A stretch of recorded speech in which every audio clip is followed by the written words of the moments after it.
মোবাইলে মৃত ব্যক্তির ছবি রাখা যাবে কিনা? প্রিয় ভাই বোনেরা, অনেক সময় আমাদের বাবা, আমাদের মা, দাদা, দাদি, আত্মীয় স্বজন, রিলেটিভ, ফ্রেন্ড সার্কেল বা প্রিয় কোনো ব্যক্তির ছবি আমরা অনেক সময় মোবাইল ফোনের ভিতরে রেখে দেই। সেক্ষেত্রে এই মোবাইলের ভিতরে মৃত ব্যক্তির ছবি রাখা যাবে কিনা, এই বিষয়টা আমাদের জেনে নিতে হবে। শরীয়তের পক্ষ থেকে কোনো নিষেধাজ্ঞা রয়েছে কিনা? মনে রাখবেন, শরীয়তের পক্ষ থেকে ডিরেক্টলি নিষেধাজ্ঞা আসে নাই, কিছু শর্ত সাপেক্ষে।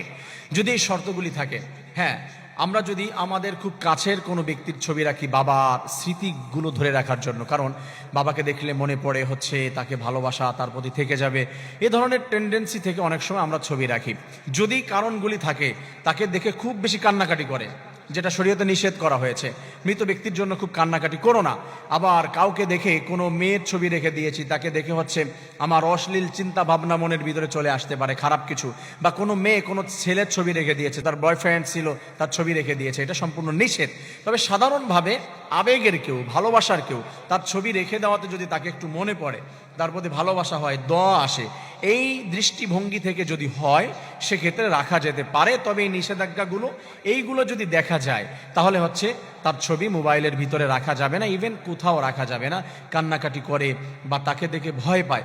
অনেক কিন্তু আছে যে দাদার ছবি রেখে দিয়েছে, আপনার বাবার ছবি রেখে দিয়েছেন, আপনার ছেলে বা আপনার মেয়ে তাকে দেখে ভয় পাচ্ছে, বা ব্যক্তিটা অসুস্থ হয়ে যাওয়ার পরে চেহারা বিকৃত হয়ে গিয়েছিল, বা মৃত্যুর সময় তার চেহারাটা বিকৃত হয়েছে, এই ছবিটা আপনি রেখে দিয়েছেন। মাঝে মাঝে আপনার ছোট্ট ছোট্ট ছেলে মেয়েরা, আপনার সোনামণিরা দেখে বা আপনি দেখেন, সেক্ষেত্রে আপনার হচ্ছে ভয় লাগতে পারে, প্রবলেম ক্রিয়েট হতে পারে। এই দৃষ্টিতে যদি প্রবলেম হয়, তাহলে সেক্ষেত্রে মৃত ব্যক্তির ছবি ফোনের ভিতরে রাখা যাবে না। ভিতরে আপনার প্রোফাইলের ভিতরে বা আপনার হচ্ছে কোনো অ্যাপসের ভিতরে, গুগল ড্রাইভে, গ্যালারিতে আপনি রেখে দিতে পারেন, মাঝে মাঝে দেখতে পারেন। সেক্ষেত্রে সরাসরি নিষেধাজ্ঞা এভাবে আসে নাই। আশা করি বিষয়টি বুঝতে পেরেছেন। আল্লাহ তাআলা বুঝে আমল করার তৌফিক দান করুন, আমিন।